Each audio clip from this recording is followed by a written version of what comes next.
Ngicabanga ukuthi ke sesishayile isikhathi njengamanje sokuthi lento lama hemhem ngesilungu ke bathi ama hearsays.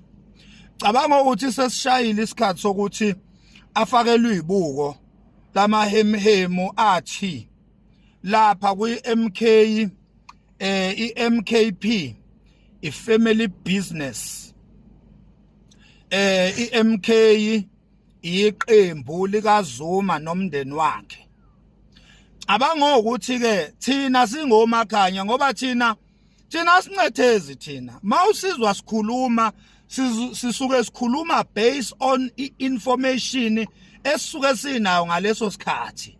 Uma ngabe ngokuhamba kwesikhathi kucaca ukuthi le information ebesinayo was incorrect kodwa besifihlelwe lokho ngoba kuyenzeka uthola ukuthi uyitshela ukuthi une information kanti ufihlelwe iqiniso kwashintshwa amanga enziwa iqiniso ukuze wena mawuqhamuka uyitshela ukuthi uqhamukele eqinisweni kanti cha uqhamukele emangeni. Yingakho kuzozwa kwesinye isikhathi uzwe ngathi singomakhanya sithi uma sikhuluma siphinde sibuye futhi sibuye nalento ebese sikhulumile sibuye sesizoyigcizelela noma sesizoyihlaba sihlikize ngoba sisuke sesitholile ukuthi kahle besiphakelwe iplate lamasemba. Kusho thina singomakhanya njengamanje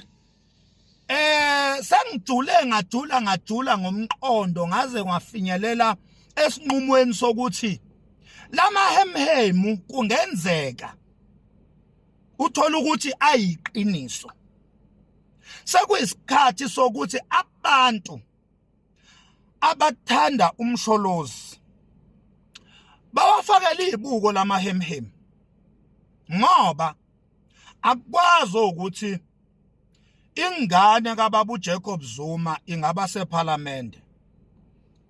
Umshana kaBaba uJacob Zuma abeseParliament.